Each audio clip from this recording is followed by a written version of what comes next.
Alright, so I happen to know that on minor triads, which is the first chord that he's playing, C sharp minor, I happen to know that the third of a minor triad, when it's played as the highest voice, is the most dramatic pitch that you can play over a minor triad. I just happen to have that memorized. All right? It's the most feminine sounding. It's similar to the major seventh that you can play over a major triad. If that seventh is high enough, it's going to sound real lush. It's in a weak position, but it's very a lot of emotion to it, a lot of sensitive emotion to it. Okay. In minor triads, the third has that maximum feeling that way. All right. It's going to be the most dramatic pitch I can play over that chord. Okay.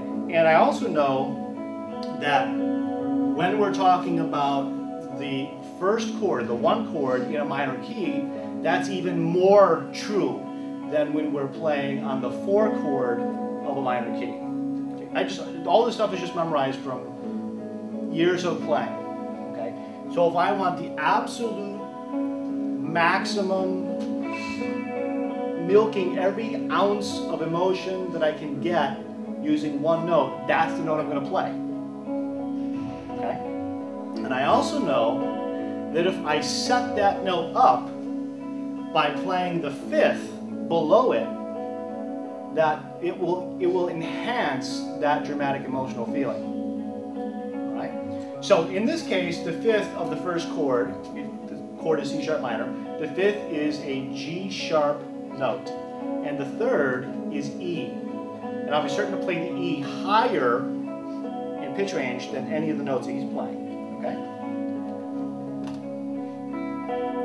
All right, so I'm going to choose this G sharp here. I'm going to play that note E here. Now, I also know that if I approach that E note from a half step below and bend up into that E note, it's going to sound even more dramatic. And I also know that if I bend up to that note from a half step below, to the E note, to the third, and delay the vibrato, bend up, not hit vibrato right away, and then hit the note again and apply vibrato, it's absolutely the most maximum dramatic thing I can do with one note on the guitar over a minor chord in a minor key.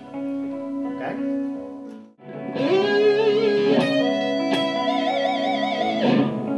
Okay, so there's the fifth set up. I'm going to set up this note from this note, bend from a half step below, bend up, delay the vibrato, hit the note again, use vibrato on a bent note.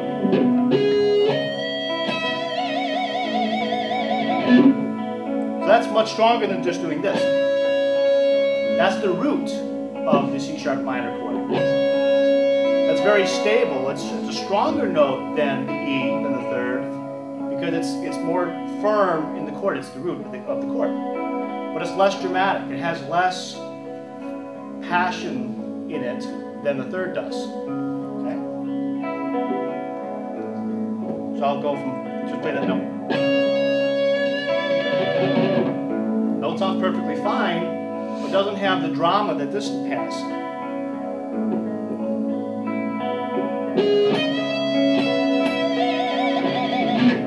There's a big difference in feel. The way that feels is totally different than if I just hit the root or if I just hit the fifth.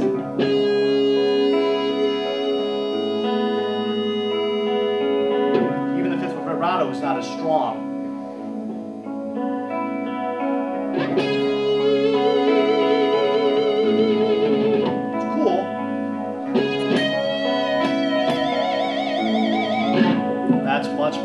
Powerful. That just grabs you right by the throat and says, pay attention to me, damn it.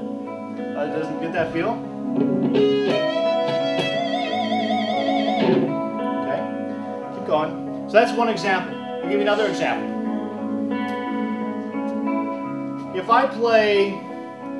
I manipulate the half steps around the consonant pitches, I know that's going to create a lot of tension. Okay. So what I'll do is I'll play a little C sharp minor arpeggio, And when I get to the top of it, I'll end up on the 5th, because there's a half step right above the 5th. I'll bend from G sharp to A.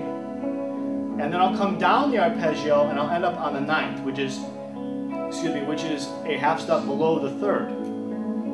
Okay? So here's the basic arpeggio I'm going to play.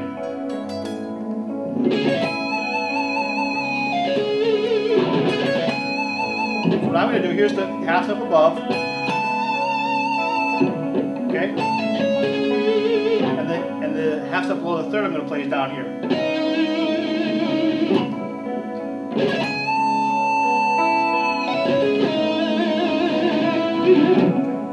The note didn't sound good because I played it over the A chord instead of over the C sharp. We'll play it again.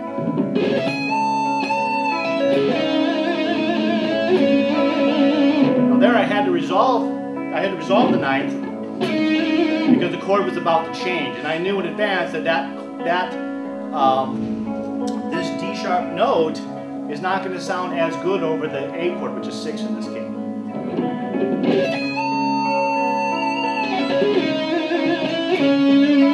So now he's on A, and I had to get off that D sharp.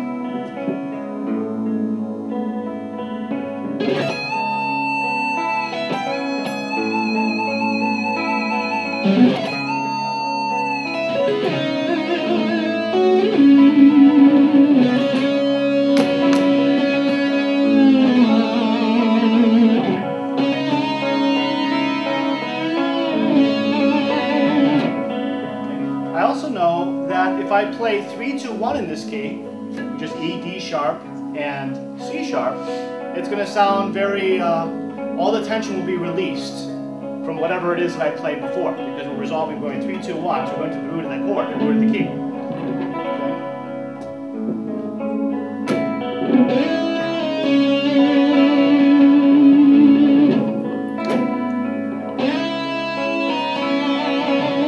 I can make this more dramatic by connecting these two pitches, the 2 and the 1, by playing the note in the middle, which is totally illegal note, out of key. But I'm going to bend this note from here. It's going to be a ghost bend. So I'm going to bend it without playing it to come down. So instead of going a step from 2 to 1, the note in the middle, the flat 2, will be bent, pre-bent, and then I can go down, and it will make the transition from 2 to 1 very dramatic and very smooth, very lyrical. It'll sound like a singer was singing those two notes, because the natural way to sing it wouldn't, unless you're singing, strict step-by-step classical stuff, wouldn't be to, sing D sharp and then to sing C sharp. You kind of let that D sharp fall down if you wanted to make it more dramatic. We can mimic that on the guitar.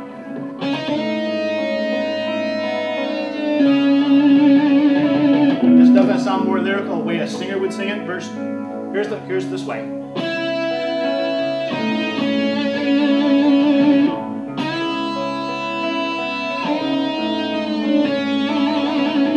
Big difference, right? This is what it sounds like on a piano.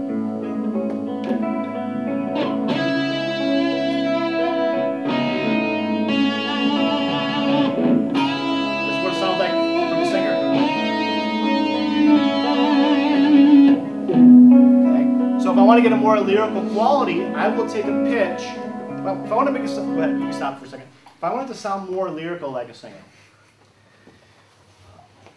if I know that I have two notes that are adjacent to each other, I'm going to go down from 2 to 1, or from 5 to 4, or from 4 to 3, anywhere where there's a whole step.